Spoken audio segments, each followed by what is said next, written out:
Isang napakalaking balita ang yumanig sa tennis world matapos mas makumpirma na si Alexandra Ayala ay officially kasama sa main draw ng BNP Paribas Open na gaganapin mula March 4-15, 2026 sa Indian Wells, California. O tamang nabasa mo?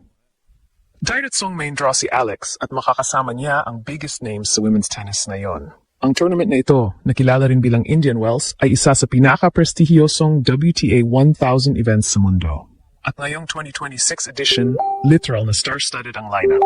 Kabilang sa confirmed entries ang world superstars tulad nina Iga Swiatek, Aryna Sabalenka, Coco Gauff, at Elena Rybakina. Nariyan din sina Jasmine Paolini at Jessica Pegula. Mga consistent top 10 contenders. Sa madaling salita, buong California gugulatin talaga. Para kay Ala, ang pagkakasama sa main draw ay hindi lang simpleng participation. Isa itong statement. From being a rising junior champion, ngayon ay regular na siyang kasama sa elite-level tournaments laban sa established champions at Grand Slam winners. Hindi na siya wildcard hope, she's part of the main battlefield.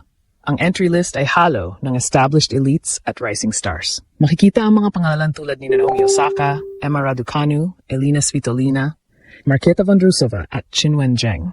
Ibig sabihin, bawat round ay parang finals-level intensity agad. Strategically, malaking opportunity ito kay Alex. Ang Indian Wells hard courts ay medium-paced surface na nagbibigay ng balance sa baseline rallies at aggressive shot-making, bagay sa kanyang lefty angles at improved court positioning.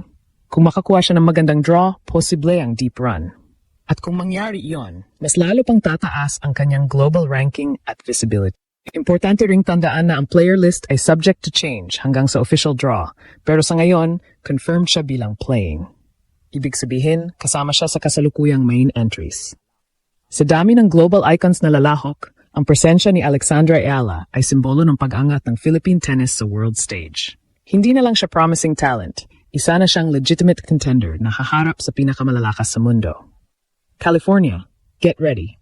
May Pinay na handang manggulat. Isang napakalaking milestone para sa Philippine tennis ang pagkakasama ni Alexandra Ayala sa main draw ng BNP Paribas Open ngayong 2026. Ang Indian Wells na ginaganap taon-taon sa California ay isa sa pinaka-prestihiyosong WTA 1000 tournament sa buong mundo. Hindi ito basta ordinaryong event, madalas itong tawaging Fifth Grand Slam dahil sa level ng competition at prestige nito. Ang pinakamatinding bahagi, makakasama ni Ayala ang mga biggest superstars sa women's tennis. Confirmed sa entry list ang mga dominanteng pangalan tulad nina Iga Swiatek, Aryna Sabalenka, Coco Gauff, at Elena Rybakina. Ang mga ito ay Grand Slam champions at consistent top 10 players. Ibig sabihin, bawat laban sa tournament na ito ay world-class ang kalidad. Para kay Alex, ang pagpasok sa main draw ay hindi lang simpleng participation slot. Isa itong patunay na ang kanyang ranking at performance ay sapat na para makasabay sa elite tier ng WTA. Hindi na siya umaasa sa wildcard o qualifiers, direkta siyang kabilang sa pangunahing lineup. That alone sends a strong message. She belongs here. Sa Taglish perspective, masasabi nating ibang level na ito. Kung dati ay developmental stage pa lang si Ayala, ngayon ay nasa global spotlight na siya. Ang Indian Wells hard courts ay kilala sa pagiging balanced surface. Hindi sobrang bilis, hindi rin mabagal, kaya nabibigyan ng chance ang mga all-around players na mag-shine. At dito pumapasok ang evolution ng laro ni Ayala.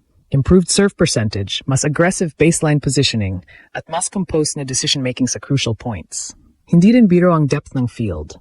Bukod sa mga nabanggit na superstars, kasama rin sa main draw ang mga established contenders at former champions tulad ni Naomi Osaka, Emma Raducanu, at Elina Svitolina. Ibig sabihin, kahit first round pa lang, pwedeng blockbuster matchup na agad. Strategically, napakahalaga ng tournament na ito para sa ranking points at confidence build-up. Ang deep run sa isang WTA 1000 event ay may malaking epekto sa seeding sa mga susunod na Grand Slams. Para kay Ella, ito ay pagkakataon hindi lang para makipagsabayan, kundi para mag-establish ng mas matatag na presence sa tour. Sa kabuuan, ang pagkakasama ni Alexandra Ayala sa main draw ng Indian Wells 2026 ay simbolo ng pag-angat ng isang Pinay athlete sa global stage. Hindi na ito basta underdog story. Isa na itong legit contender narrative. At habang nakatingin ang buong tennis world sa California, handa si Alex na patunayan na kaya niya makipagsabayan sa pinakamagaling sa mundo. Ngayong official ng kasama si Alexandra Ayala sa main draw ng BNP Paribas Open, ang susunod na malaking tanong ay simple pero mabigat. hanggang saan ang kaya niyang marating. Ang Indian Wells ay kilala sa sobrang lalim ng competition. Hindi lang ito tungkol sa top 4 favorites. Halos bawat section ng draw ay may world-class threats. Nariyan sina Iga Swiatek at Aryna Sabalenka na parehong dominant pagdating sa baseline power at consistency. Si Coco Gauff naman ay may elite athleticism at home crowd advantage sa US soil. Samantalang si Elena Rybakina ay isa sa pinaka-dangerous pagdating sa serve plus first strike tennis. Pero dito pumapasok ang exciting factor kay Iala, unpredictability. Bilang lefty na may natural cross-court angles, kaya niyang guluhin ang rhythm ng right-handed power hitters. Sa hard court ng Indian Wells, mahalaga ang patience sa rallies at smart shot selection. Hindi pwedeng puro lakas lang, kailangan may tactical discipline. At sa mga nakaraang buwan, malinaw ang improvement ni Alex sa pag-control ng tempo ng laban. Mas consistent ang kanyang first serve, mas maaga niyang tinitake ang bola sa baseline, at mas composed siya sa tight moments. Kung pag-uusapan ang potential path, malaking factor ang draw. Kung makakaiwas siya agad sa top 5 sa early rounds, may realistic chance siya na makapasok sa third round o kahit round of 16. At sa isang WTA 1000 event, ang ganitong resulta ay napakalaking boost sa ranking at confidence. Importante ring tandaan na ang Indian Wells ay tournament ng momentum. Kapag nakakuha ka ng upset win sa early rounds, mabilis kang magiging crowd favorite. At alam natin na ang US audience ay mahilig sa underdog stories. Kapag nag-click ang laro ni Alex, posibleng makuha niya ang suporta ng neutral fans. Hindi rin dapat maliitin ang psychological aspect. Ang makalaro sa parehong draw ng mga pangalan tulad ni Naomi Osaka, Emma Raducanu at Jessica Pegula ay isang malaking learning opportunity. Kahit isang panalo laban sa seeded player ay maaring maging turning point ng season niya. Sa mas malaking larawan, ang presence ni Ala sa ganitong stacked tournament ay patunay na hindi na siya outsider sa tour. Isa na siyang regular competitor sa elite level.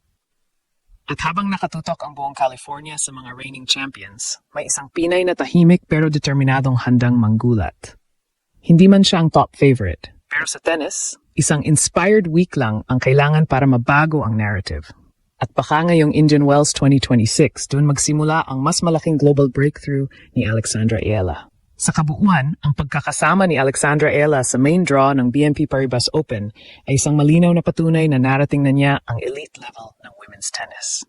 Hindi na siya basta rising prospect. Isa na siyang legitimate contender na handang makipagsabayan kina Iga Swiatek at Aryna Sabalenka. Ano man ang maging resulta, ang presensya niya sa ganitong kalaking torneo ay simbolo ng bagong era para sa Philippine tennis.